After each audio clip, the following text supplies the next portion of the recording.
Welcome to Grandma's Verdict. We invite you to watch a video with our new original story. The family dinner seemed ordinary. A husband, a wife, two children close in age, a long oval table in the kitchen, the quiet hum of the refrigerator, the smell of hot food. At first glance, any outside observer would note that this is probably what a real family idol looks like. When after a day's work, all the family members gather at the table to eat together, share bright events, and listen to what everyone was doing. But if he had looked more closely, he would have discovered that behind the beautiful picture were not the most joyful and kind relationships. Before we continue, please like this video, thank you. Enjoy the story. The head of the family, Anthony, as always, sat at the head of the table, carefully examining his plate. Opposite him sat Isabella, a young, thin woman. She looked a little nervous, and her eyes betrayed tension and endless fatigue.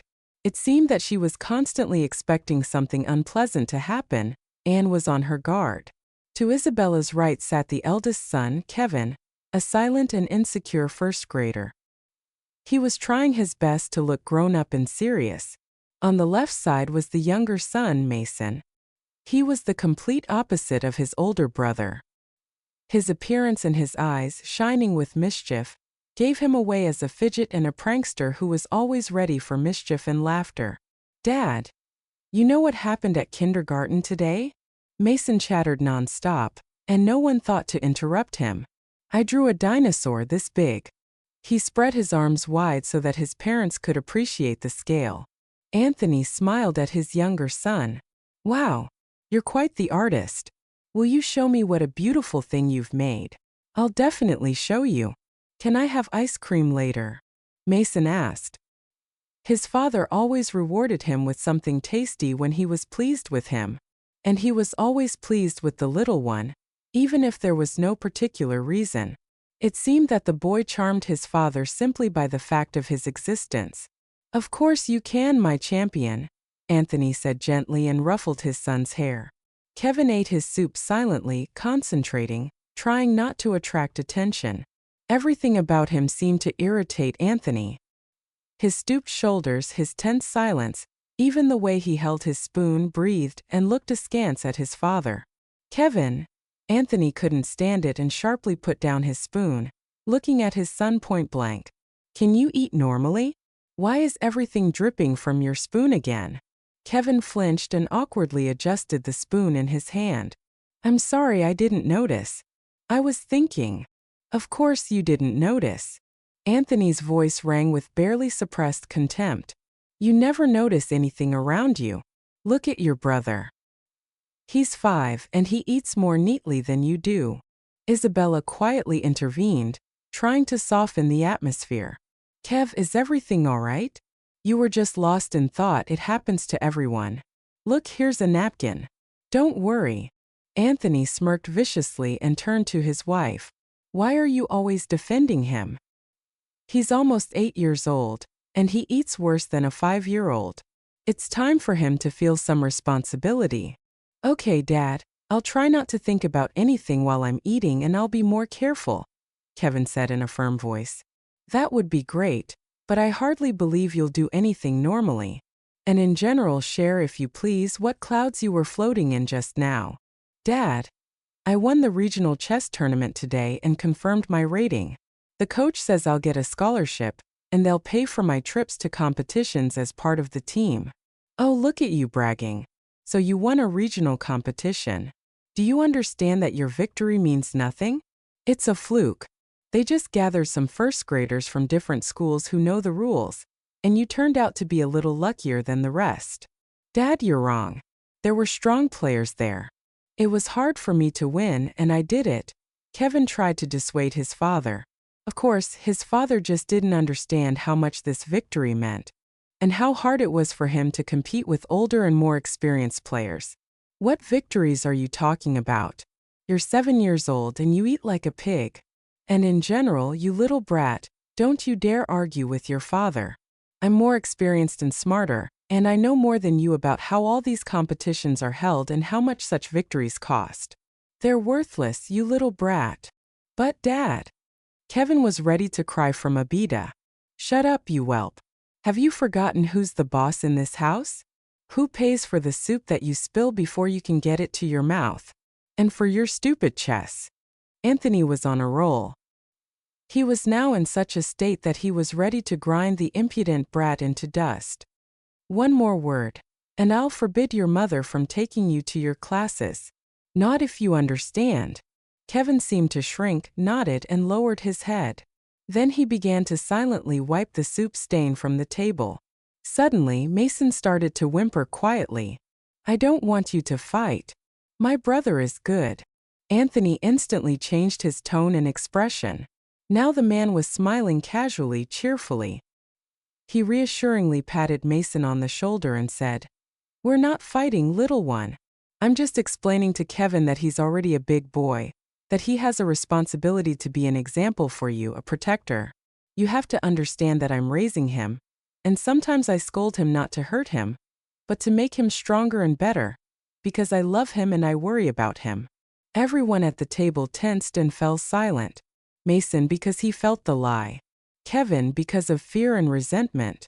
Isabella because she knew her husband, and now any word from her could provoke his anger. The pause dragged on. To change the subject, Isabella, gathering her courage, started talking about something completely different. By the way, Anthony, I wanted to talk to you about your boss's wedding. The girls from the firm called me today and shared their plans for organizing the holiday entertainment. Oh yes, our girls are fun, creative. They always come up with something special for corporate parties. Anthony was genuinely interested in the new topic. What did they come up with this time? You won't believe it, they developed a script like a New Year's show, where all our colleagues and their spouses, one by one or in groups, will perform some short humorous numbers. If they pull it off, I think your boss will never forget his wedding. They'll pull it off.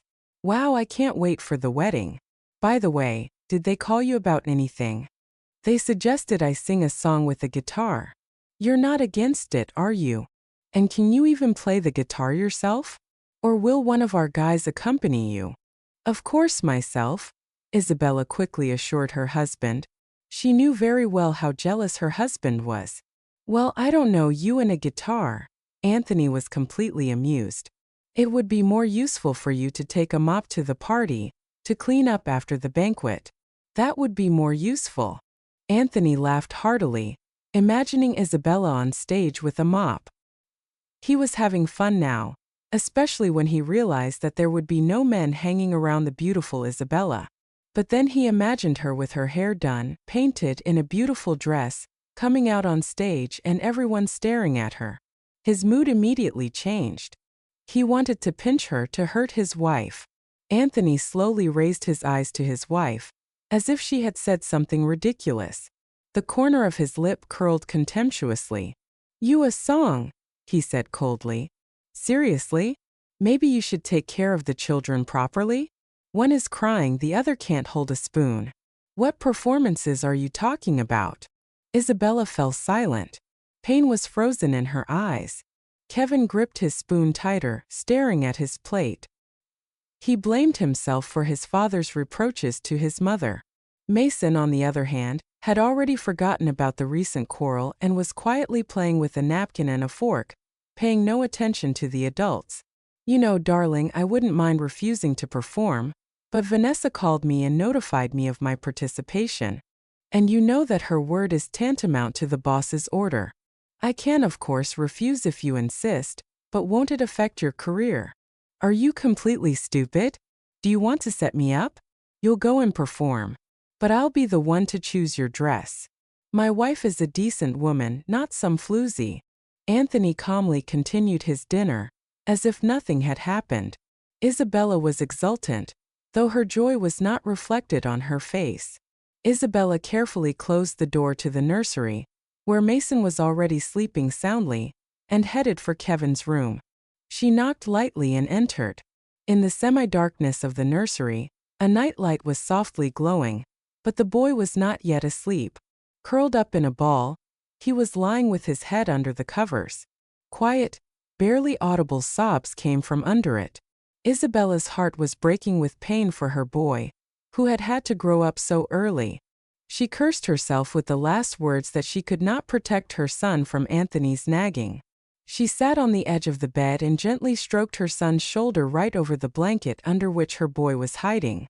"Hey, little bear," she called softly. "Come on out or I'll start tickling you." Kevin didn't respond right away. Then the blanket stirred slightly, and the boy's disheveled head slowly emerged from under it. His eyes were red, and he himself looked a little frightened. "Mom!" Kevin's voice trembled. "Did he hear? I don't want him to scold you again because of me." Isabella smiled gently and stroked her son's hair. "No, he won't hear, my good boy. And don't think that he scolds me because of you. If it weren't for you, he would have found another reason. He's just that kind of person. And you are the best. I love you so much, little bear. My happiness, my dear." Kevin couldn't take it anymore. He quickly got up and buried his face in his mother's shoulder, crying quietly. The tears themselves rolled down his cheeks, as if breaking through a dam. "Shoo! What's wrong, my dear?" Isabella held him close and stroked his back. "Everything will be fine. You know I'm here. I really didn't do it on purpose. Why is he always like that with me?" Kevin didn't finish. Everything was clear without words. He just hugged his mother tighter with his hands. "I know, Kev, I know," Isabella whispered. "You're a good boy. You're the best son in the world. I'll think of something. This won't last forever." Isabella stroked her son's head again and kissed his forehead and cheeks. "My good boy, I'm so proud of your victory. Today, when I realized that you had beaten the champion, I thought I would shine like the sun with happiness. And the other mothers were telling me how lucky I was to have a son like you, and how the coach praised you. You can't imagine how many kind words he said about you. He says that if you continue to practice chess so diligently, you won't be lazy, then you'll win the championship. He has no doubt about it. And neither do I, by the way. And Dad just doesn't understand chess at all. That's why he said that today.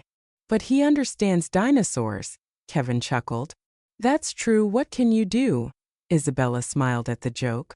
"And now, young champion, let's go to bed. You have a hard day tomorrow." She carefully covered him with a blanket and added quietly, "I'll sit here with you until you fall asleep." Kevin nodded gratefully and, wiping his tear-stained eyes, smiled faintly. He suddenly felt safe, as if his mother was protecting him with her love from all troubles and misfortunes. Closing his eyes, he gradually calmed down and soon fell asleep under his mother's watchful gaze. Waiting until Kev fell asleep, Isabella carefully got up from the bed, straightened his blanket, and left the room, quietly closing the door behind her. In the bathroom, she splashed cold water on her face and looked at her reflection in the mirror. She didn't like what she saw.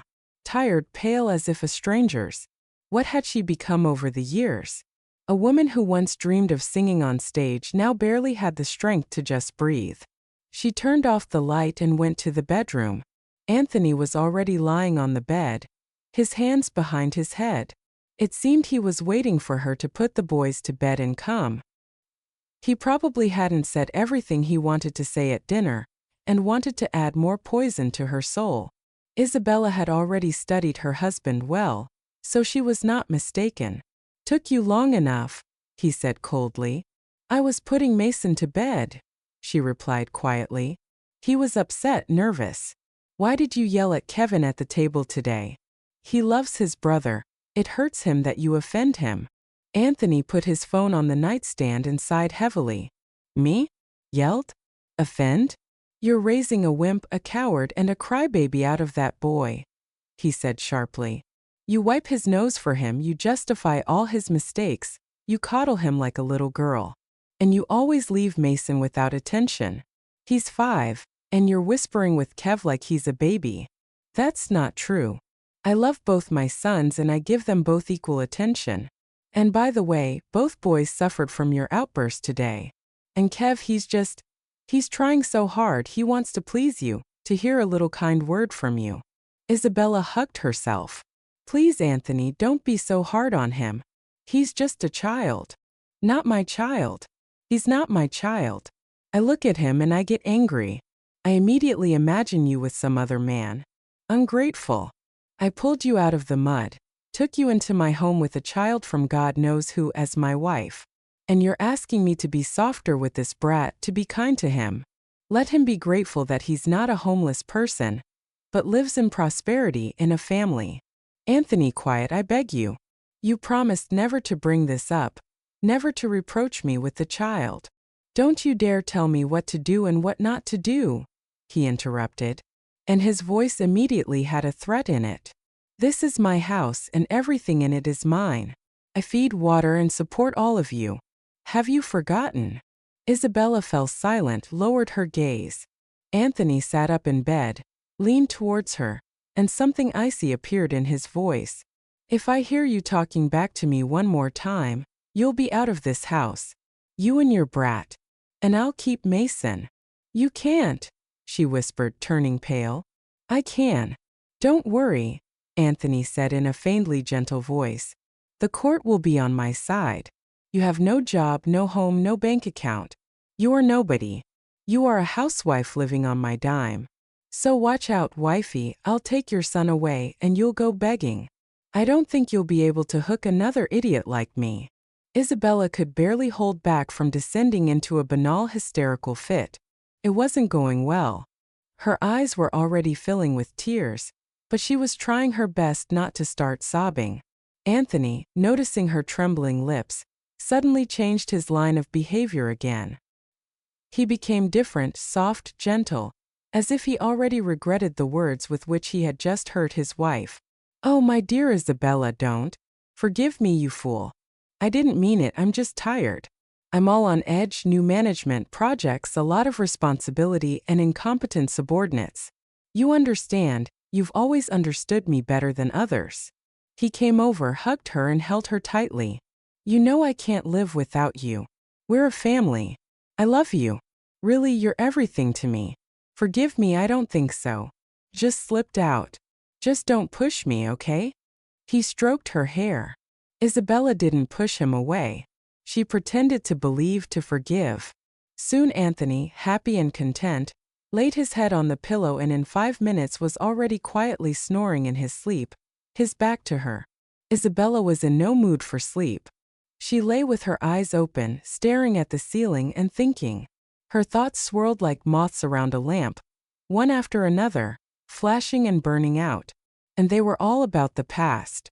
Isabella remembered how in high school she thought she was in for an amazing life, and that it would definitely be kind, pure, bright, and incredibly interesting. The world of adults seemed to lie before her, calling, attracting, promising something new, unknown, something that would make her happy. And in this future was everything she had dreamed of. A stage, applause, love, bright lights, a big job, and endless freedom. And of course Theodore would be by her side always. Isabella remembered her childhood dreams and realized that they were all connected with Theodore. How they would work together, rest, create a family, have children. She always connected her future with Theo.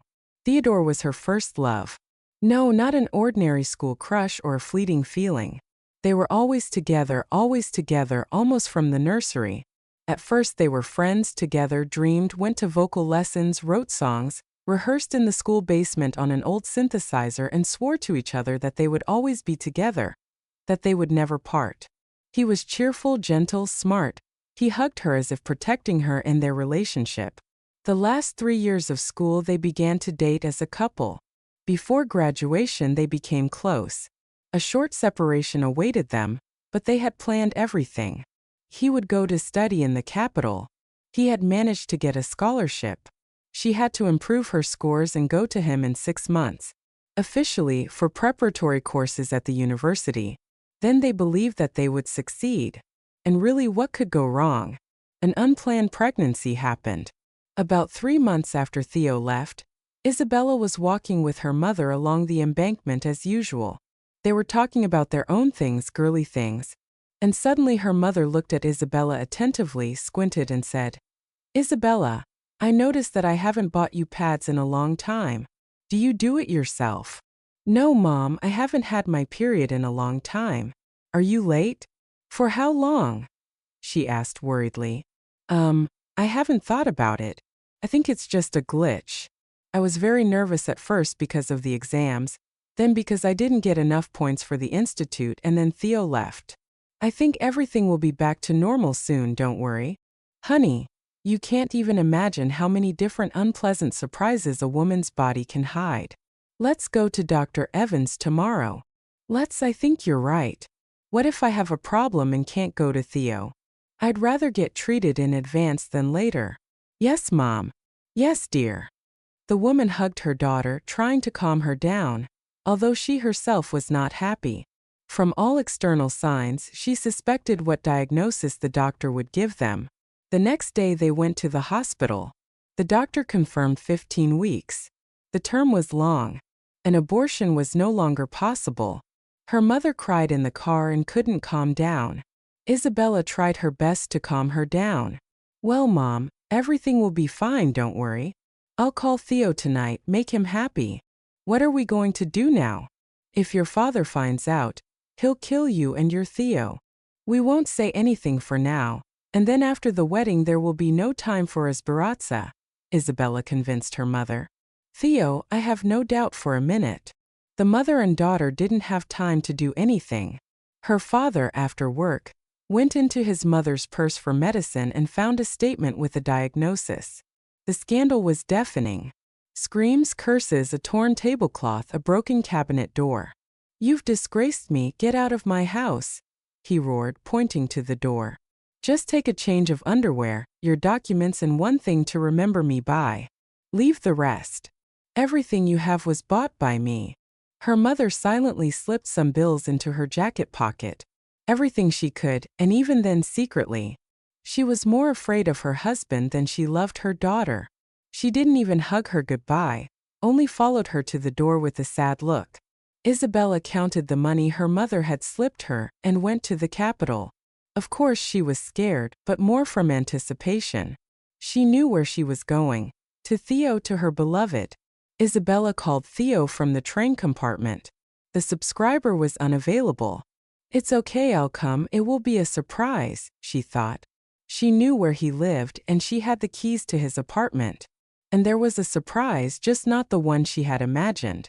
A day later she got off at the Capitol station, called a taxi and went straight to her beloved.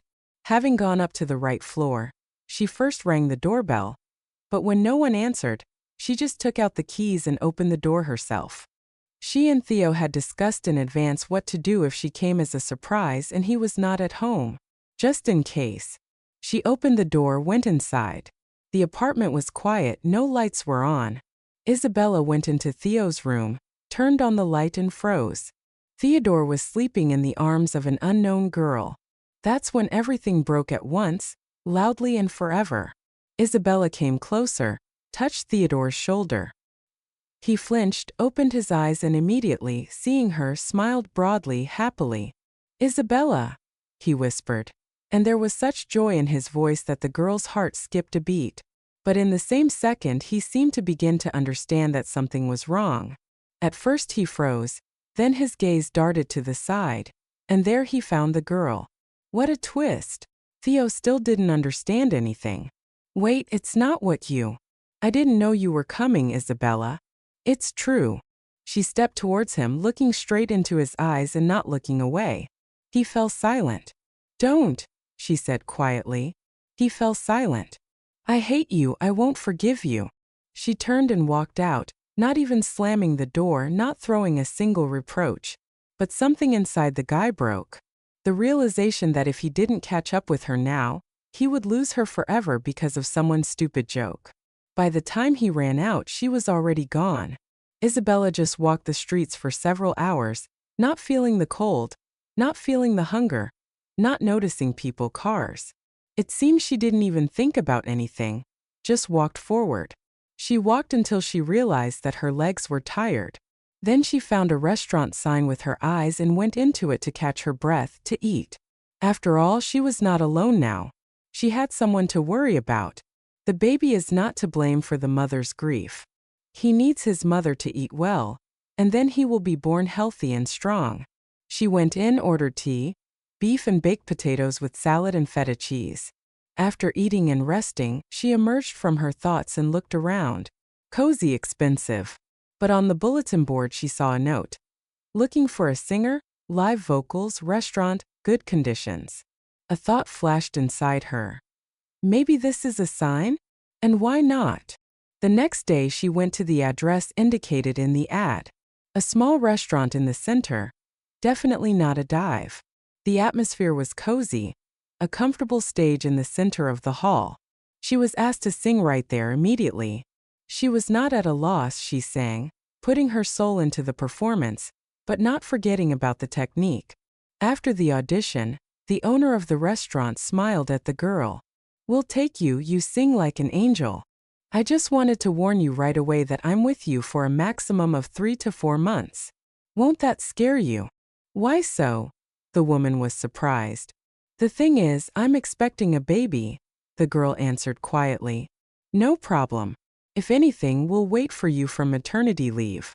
The main thing is to work together now." "Thank you, Mrs. Larissa. I won't let you down." To say that she was happy at that moment is to say nothing.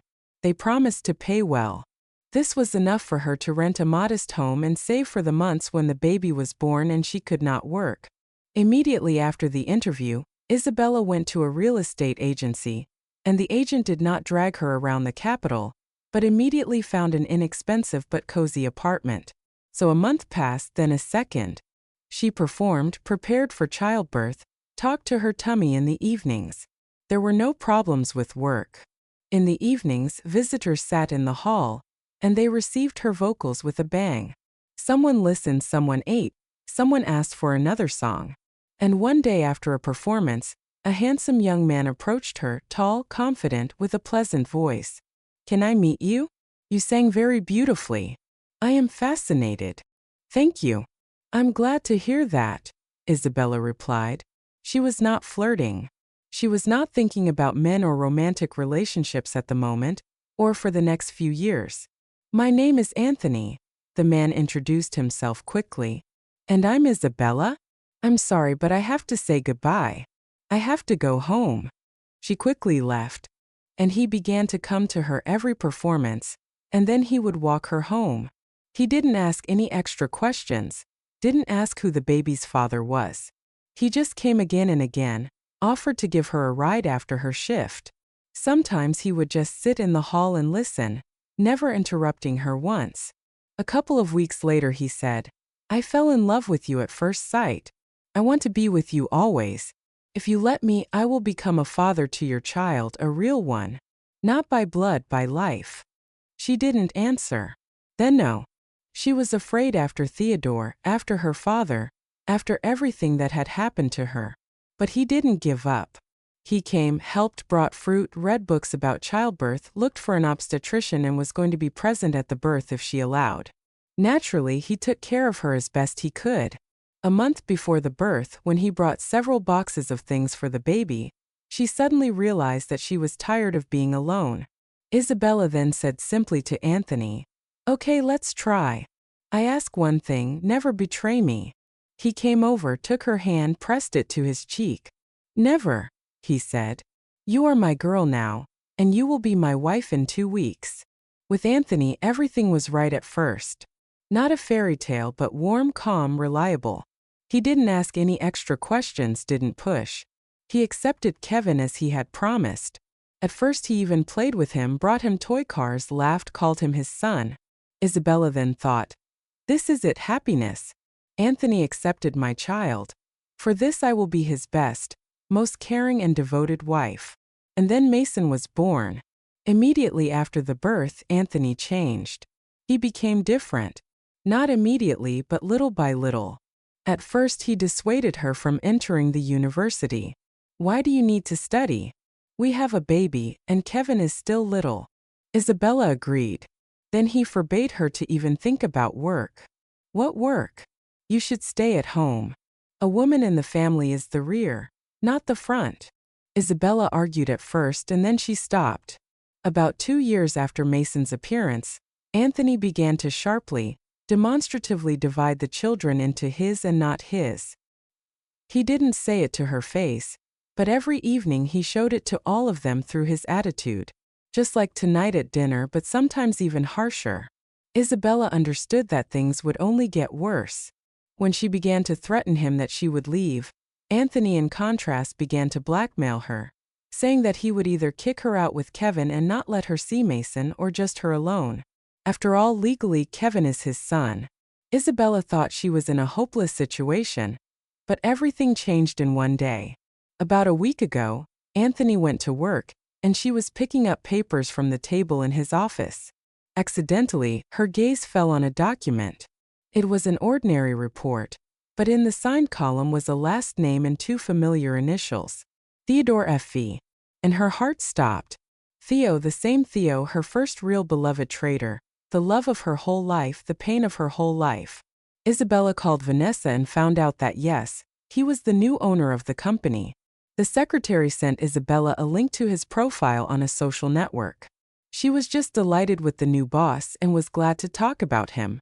Isabella followed the link, and she was as if struck by an electric current.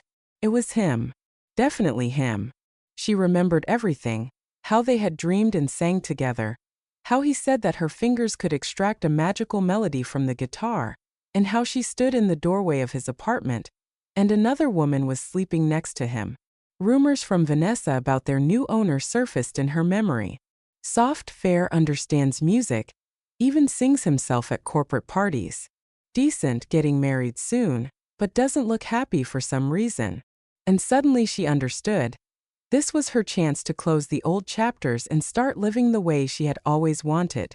When she was offered to perform at the wedding, she at first wanted to refuse, then she remembered Anthony's face, his rudeness, his words. "You'll go with a mop, you're going to sing. Better chop a salad, you singer."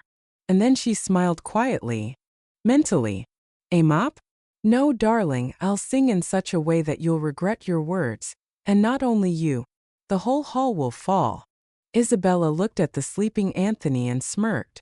"You've played your games, darling. At this wedding you'll find out who I am. And afterwards you'll find out that no one will play by your rules anymore." There was a little less than a month left until the performance, and Isabella understood that she would not miss this chance. Everything had to be perfect. Not for revenge, but for herself, for Kevin, for Mason. At first, she gathered her courage and called Larissa, the former owner of the restaurant where she had sung several years ago, before she had gone into domestic oblivion. "Isabella, my God, you haven't called in so long. Of course, come over. You know I'm always glad to see you. The stage is the same, the audience is stable, the evening shifts are on quiet days. If you want to sing, there's always a place for you." That evening, Isabella went to her friend Maria's. She was renting out her apartment for a long term, but it was supposed to be vacated in a few days. The tenant had left. The apartment was bright, spacious, and most importantly, not far from the school and kindergarten. When Isabella told her friend about her plan, Maria just nodded in approval. "Take the keys right now. Pay as you can. The main thing is to get out of your relationship with Anthony. They're destroying you." Her friend lived on the floor above. And what especially pleased Isabella was that in the next apartment lived an old woman, Vera. A kind woman, a former nanny in a kindergarten, who knew both Mason and Kevin. They often met in the yard. "Of course, I'll look after them. What? I'll sit for a couple of hours while you're working. Just put them to bed. Read a little book, and that's it." So gradually Isabella was putting together the details of her new life. The schedule was coming together like clockwork. She had to do everything. In the morning, breakfast, getting ready, school, kindergarten; in the afternoon, home, lunch, homework with Kevin, training. In the evening, 2 out of 2, a restaurant, a stage. Support from Vera and Maria. When the girls from Anthony's office suggested that Isabella choose a song for her performance herself, she just smiled. The condition was simple, nothing gloomy. Something touching or light, but in no case sad. After all, a wedding is a cause for joy. She listened restrainedly, nodded and said, "Okay, then I'll sing Wing Swings." Vanessa, Theo's young secretary, raised her eyebrows in surprise. A strange choice. The song is childish, almost a Soviet classic. Isn't it too naive? But she was the first to wave her hand. "Although if you love it, let it be. The words are so light." The main thing is not to be sad, and everything will be super. They didn't understand, no one understood. But for Isabella, this song meant everything. A long time ago, a couple of weeks before the final exams, she and Theo were sitting on the river bank. They were teenagers in love with life, with each other. They had an old tape recorder with them, and they listened to everything in a row from Victor Tsoi to Muslim Magamayev. And then, by the way, they started talking about their favorite songs from childhood. And you know what? Theo said then. For some reason, Wing Swings got to me. Whenever I listen to it, I get goosebumps. No way, honestly. Isabella exclaimed. Me too. They laughed then like children, and then they suddenly became serious. Listen, if life separates us, if you are somewhere far away and suddenly you want to imagine me next to you, listen to it, okay? And you too, Isabella nodded. This will be our song, Winged Alive, promising hope. Since then she had not played it, not even hummed it, because it was painful. But now she had chosen it. Her voice would not break, would not tremble. He would hear, he would understand. And Anthony? She no longer thought about him. For too many years he had tormented her, forbade her, humiliated her, treated her badly. She had given him everything, was obedient, humble, obeyed him like a soldier, often to her own detriment. She did not go to study, did not sing, did not work, did not live. And he pressed to the point of nausea, to the point that Kevin stopped looking him in the eye, and Mason began to cry more and more often at night, not understanding why his mother was always sad. Enough. Now she knew for sure that she would go with the boys to a normal life, so as not to be afraid of accidentally angering her husband, so as not to hear any more offensive words, so as not to humiliate herself and not to report. I'll earn money, Isabella told herself. I can sing. I have hands, a voice, and children. I'm not disabled and I don't need his permission for anything. I'm not his property. And she would live with her sons in silence, in harmony, enjoying every day. And let Anthony feel uncomfortable at that wedding. Let him choke on his self-confidence. Let him see. Next to him is no longer a victim, but a real and strong woman with wings, even if on a swing. On Sunday, a week before the wedding, Anthony insisted that they go to the mall together. It was important for him to choose the right outfit for his wife for her great performance. He said this with sarcasm but in a friendly tone. No showing off, you understand? He threw at breakfast. The wedding is not your solo concert after all. Something modest. I want you to look decent. She nodded, as she was not going to argue with him. He was even surprised by her compliance. In the mall they went to several stores. Anthony walked around for a long time, frowning, criticizing. One style was too youthful, another too gloomy, a third too provocative, and a fourth was all for show. And then he stopped, pointed his finger. This one. Yes, that beige one with the mother-of-pearl buttons a la the Soviet 70s. It will look funny on you. He expected her to grimace, roll her eyes, or start arguing with him. But Isabella looked at the dress and froze. The dress was almost an exact copy of the one she had worn in high school. A thin belt at the waist, soft fabric, simple, light, feminine, airy. She was wearing the same one on the very day when they chose their favorite song on the riverbank. She remembered how the wind had ruffled the hem, how he had brushed a strand of hair from her forehead, how he had said, "You look like spring in this dress, melodious, light, but strong, infinitely beautiful." And now Anthony, without knowing it, was choosing exactly what she needed. The dress would serve as a symbol for her, a reminder, an anchor from the past that did not want to let her go. Isabella touched the fabric, ran her fingers lightly over the seam, then turned to Anthony and said calmly, "Yes, this is what I need." He squinted. "Really? It's kind of boring. You agreed so quickly. I thought you'd throw another concert." She smiled at her husband, tilted her head slightly. "Why? You always know what suits me." He smirked. It was clear that the man was pleased with himself, like a successful animal trainer whose tiger obeys him again and again. She stood next to him in the fitting room in a beige dress, looking straight at him but as if through him. In her memory, the lines from the song were floating again. And she knew for sure after this performance, Everything would be different. The celebration was lavish, crowded. The hall was shining with lights. Laughter, music were heard everywhere. The waiters were scurrying between the tables. Congratulations, the clinking of glasses, toasts were heard everywhere. Camera flashes were flashing. The groom was young and handsome. He accepted the congratulations with a smile. His bride stood next to him and beamed with happiness. It made her incredibly beautiful. Isabella was sitting at a table with Anthony's colleagues. So far, everything was going according to plan. She hardly heard the remarks at the table, did not perceive the noise around her. She was waiting. She was afraid of meeting Theodore's parents here. They would surely recognize her. She had grown up almost in their house. She called them Aunt Lena and Uncle Kostya, but they were not there. Apparently they had decided not to come or could not come. But there were more of Anthony's colleagues than guests from both sides.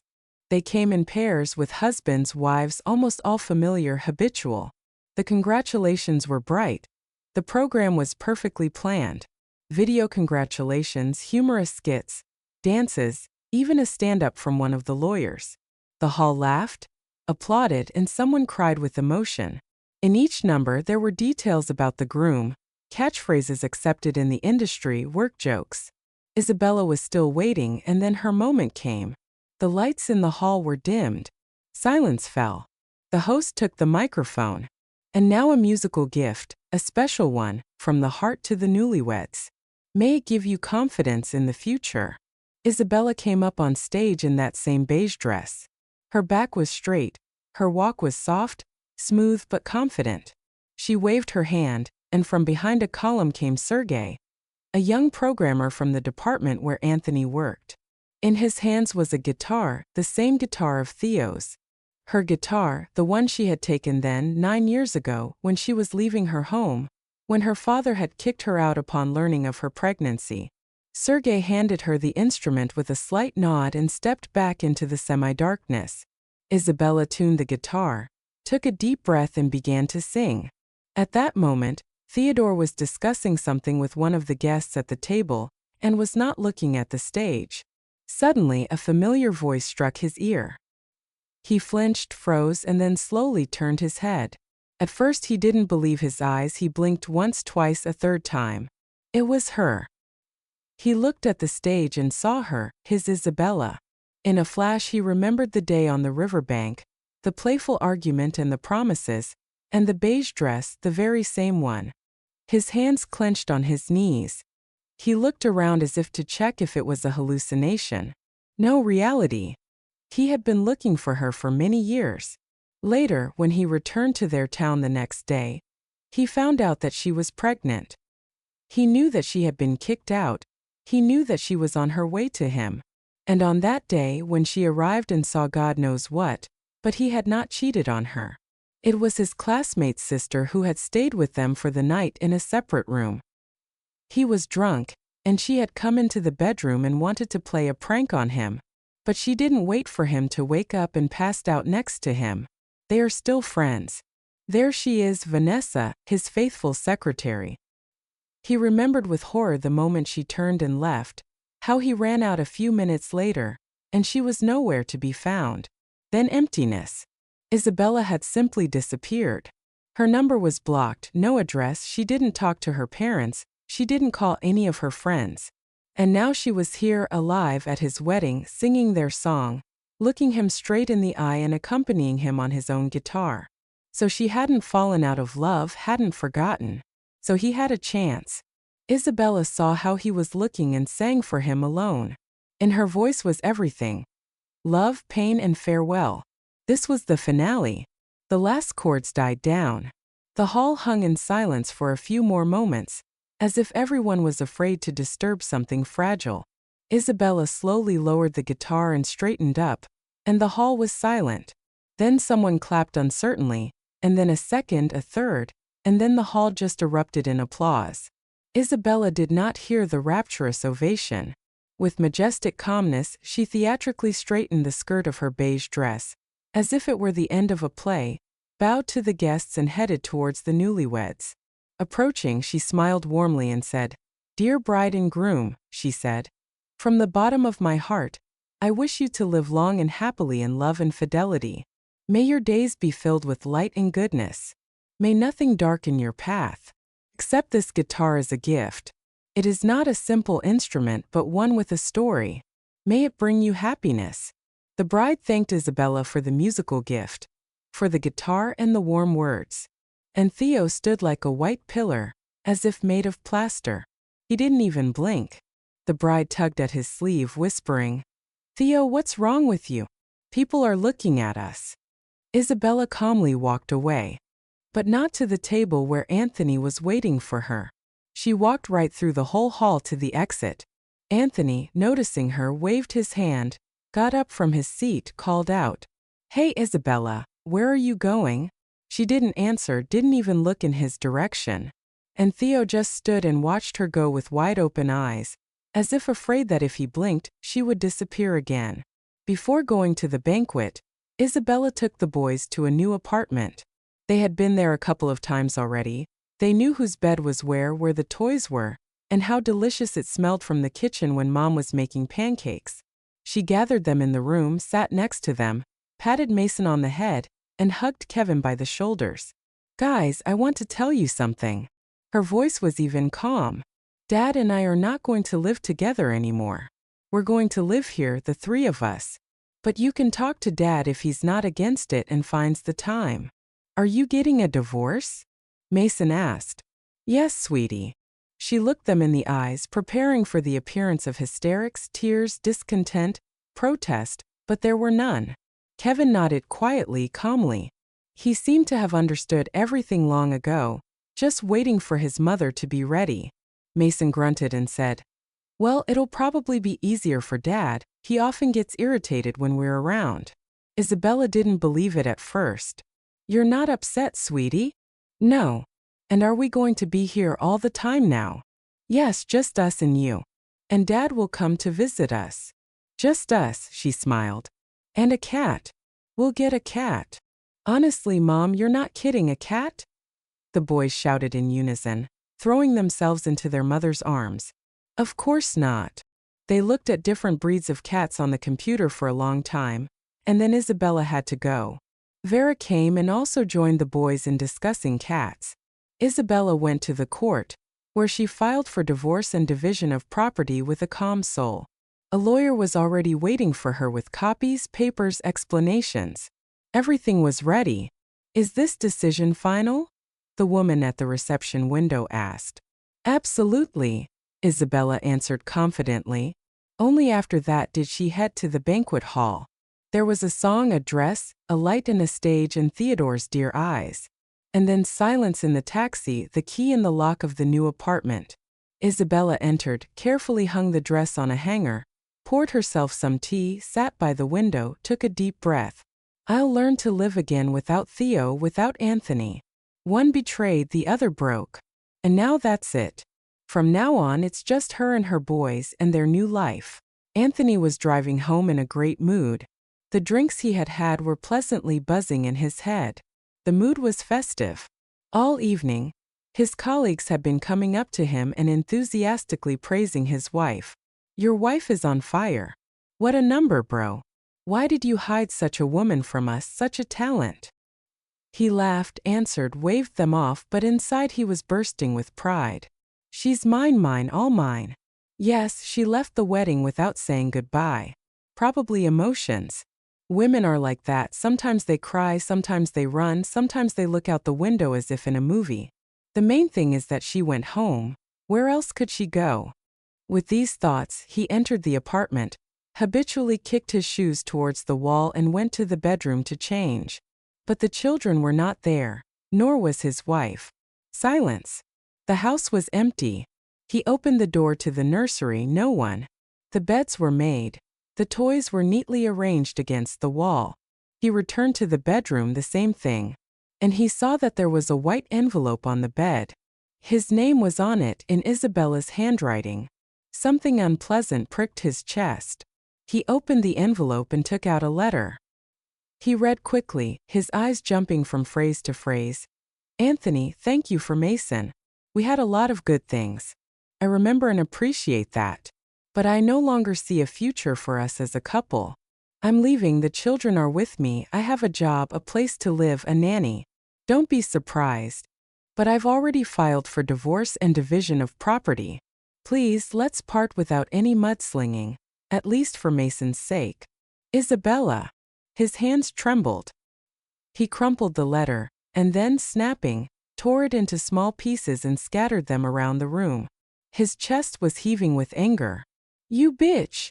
He roared at the whole house. You think you've run away so you're free? I'll show you how to run away from me. He punched the wall, grabbed his head and paced the room. I'll take Mason away from you and I'll take Kevin away from you. You'll be at my feet begging to come back. And I'll take you back, but I'll teach you a lesson so that you'll remember for the rest of your life who's who. He was sure that she wouldn't go anywhere, that it was just a woman's hysterics. He always knew that she didn't really love him. That's why he himself had insisted on the birth of Mason on purpose, to tie her to him more strongly, to keep her close so that she wouldn't leave. And she had left. Just got up and walked out. Theodore stood in the hall as if he had been hit on the head with a sack. Isabella, his Isabella, was on stage, singing their song, looking at him, and she was gone. Again.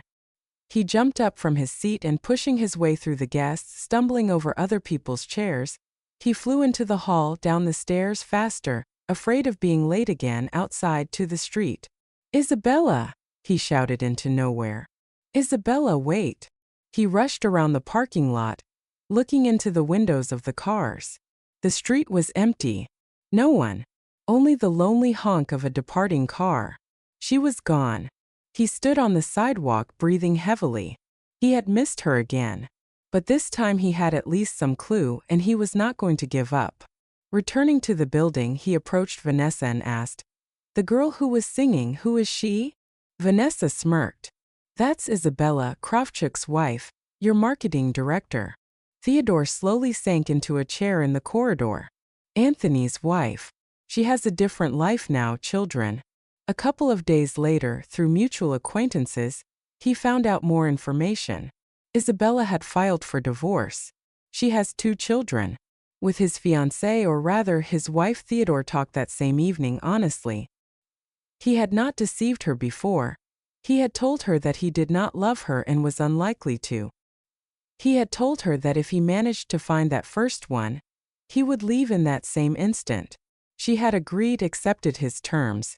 And when he told her that Isabella, who had sung at the party, was his ex, she took it without tears or hysterics.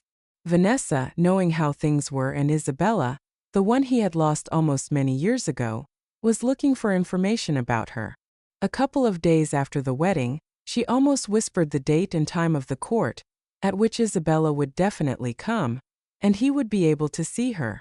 I don't know the address where she lives now, but she will definitely be in court. Divorce, division of property, all at once. That day he arrived at the courthouse early, sat in his car, and watched the entrance. The wait was unbearable, but he wanted to be there. He did not go into the hall where the court hearing was taking place. The door was ajar, so he just stood in the corridor, a little in the shadows, leaning against the wall. He was listening. Anthony's voice was breaking into a scream. "I took her in with a bastard. I took care of him as if he were my own. Is this my thanks?" Theodore clenched his fists. The word hit him. Who was he talking about? Both children should live with me. I insist. The mother will not be able to cope with the upbringing and maintenance of the children alone. Isabella's lawyer began to speak calmly, clearly. Your Honor, Anthony Kravchuk did not participate in the upbringing of Kevin. He did not attend a single parent-teacher conference, not a single holiday. He does not know what club the child is in. He is not interested in his studies. Moreover, he systematically humiliated the boy, compared him with his younger brother, and exerted emotional pressure. The judge looked at the documents. The lawyer continued restrainedly. As for Mason, yes, the father loves him, which he demonstrates. But he also does not engage with the child, does not read, does not play, does not support. His love does not extend beyond praise, but it does include aggression towards his mother's brother. This creates an internal conflict in the child. He does not understand why his beloved mother and beloved brother become targets of ridicule and insults from his father, and this hurts him. He takes it personally and believes that he is the cause, that because of him his father offends his mother and brother. She paused and finished. The psychologist gave a conclusion that under such conditions the child experiences constant emotional overload, which may subsequently negatively affect his mental health. Given that the mother is emotionally stable, connected with both children and has living conditions, it is advisable to leave the children with her. My client, as a gesture of goodwill, is ready to renounce her share of the jointly acquired property and alimony if the father does not insist on the children living with him. Theodore stood and listened and realized that he had a child, that Isabella was a fighter. He did not know yet if he had the right to a second attempt, but one thing he knew for sure.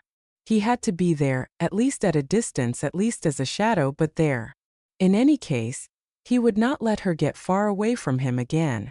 Isabella came down from the stage, carefully placed the guitar in its case, straightened her hair, wanted to go to the exit, but suddenly heard, "Isabella, I'm sorry it's so late. Can I talk to you?" She froze, turned around. Theodore was standing frozen, as if afraid to breathe, uncertainly, a little stooped, a grown man with a heavy look and an awkward smile. "Hello," she said restrainedly. "I didn't expect to see you here, to be honest. I couldn't not come after everything, after what I heard in court." He spoke softly, unobtrusively. "I need to tell you something about that day, about that." She suggested they take a walk. Having walked a considerable distance from the restaurant, she said, "I'm listening." Theodore ran his hand over his face. "Isabella, it was a prank. A stupid, dumb prank like everything that 19-year-old idiots do. They got to me. I was just talking about you then, that you were coming, how beautiful you are, smart, how you sing, how we would study and perform together. They were laughing, teasing me. And so my neighbor, with whom I was renting an apartment then, decided to cool my ardor. He arranged with his sister that she would pretend that we had something going on, and they would tease me, mocking my loyalty to you. But she just fell asleep and you came and saw all that. Isabella, just ask Vanessa herself. So it was her there then? I'm telling you, yes. There was never anything between us." Isabella realized that she had acted like a complete fool then, not giving Theo a chance to explain, running away and disappearing. Meanwhile, Theo continued, "And then you disappeared, you didn't give me a chance to explain everything. And I didn't know how to find you. I tried, honestly, but you were as if you had vanished into thin air." Isabella was silent for a long time, then exhaled. "I was pregnant. My father kicked me out. I had no money, no connections, no thoughts. I was just trying to survive and didn't want any more pain." "I understand." Theodore looked at the floor.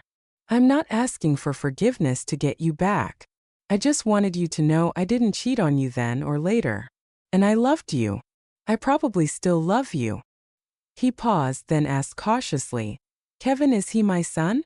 "Yes." She nodded. "I guessed." He smiled slightly, his eyes lit up. "Can I meet him?"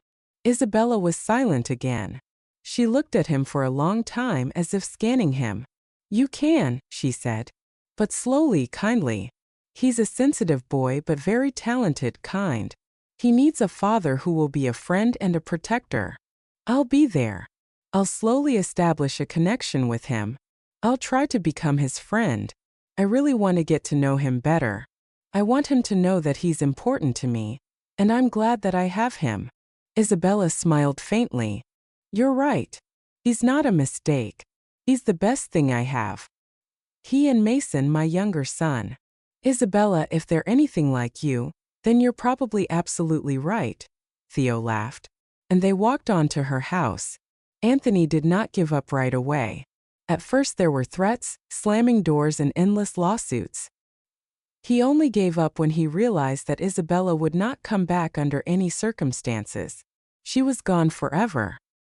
He was also warmed by the fact that Isabella was ready to give up alimony and did not claim anything, neither his money nor his property. The point was made unexpectedly simply. Theodore, officially becoming the new head of the company, called Anthony to his office and offered a branch in Sochi, a leadership position, a promotion, a car, housing. Anthony squinted. And why such generosity? Because you lost, and I want my woman and my child to live in peace. And I want to warn you right away. I'm not meeting you halfway because I'm afraid. I'm just closing a chapter. And you leave, start with a clean slate. And Anthony left. At first, he would show up at Isabella's house on weekends, pick up Mason, and spend time with him. But as soon as it became clear that the boy was no longer a lever, Anthony's interest in his own son quickly faded. He began to miss their meetings for various reasons. At first he was sick, then he had a meeting, then he forgot. And Mason was increasingly staying at home with his mother on weekends. During this time, Theodore entered their family. They did not hide from Mason that this was Kevin's father and a friend of his mother's. Not a fiancé, just a friend. So on weekends, the boys were picked up by their fathers, and in the evening they shared their impressions. When Anthony stopped coming to see Mason, the boys suffered, because Kevin's dad continued to spend time with his son. But Theodore always had a kind word and some surprise for Mason. At first, Mason looked at Theo with caution, but then when he realized that he was not displacing anyone, but only adding, he thawed and began to wait for those weekends when Theo would come for both of them. They went to the movies, rode bikes, made pizza. Theodore did not try to be better than Anthony. He was just himself, and the children felt it. And then one Saturday evening, everything fell into place. The boys held a secret meeting. Kevin was making a ring out of foil. Mason was practicing, saying, "Will you marry him?" Theo laughed that they were going to propose to his mother for him, and they had forgotten to ask his opinion. They probably understood, they felt that he wanted this more than anything in the world. And on Sunday morning, in a room filled with soft light, the three of them stood before Isabella. Kevin was holding a handmade card, Mason a jar with a ring, Theodore her hand. "Will you marry him?" Kevin asked seriously, like an adult, nodding towards his father. "Forever, for real, so that he can be our and Kevin's dad," Mason added. "If your heart commands and wants it," Theodore said. Isabella burst into tears and, through her tears, only nodded. "Yes, yes, of course." They lived happily ever after. Theodore helped Isabella to get on the big stage. Thanks to her talent and love for music, she quickly gained fans, and tickets for her concerts were always sold out several weeks before the event. Theo and Isabella were truly happy, because everything they had dreamed of in childhood, in their youth, had come true. They had built brilliant careers, were raising wonderful sons, and a long and interesting life lay ahead of them. They were even ready for the problems and obstacles in their path, because they were always together. If you like this story, please like and subscribe to the channel. Your support is very important to me and the channel. Stay with us, there are many more life stories ahead.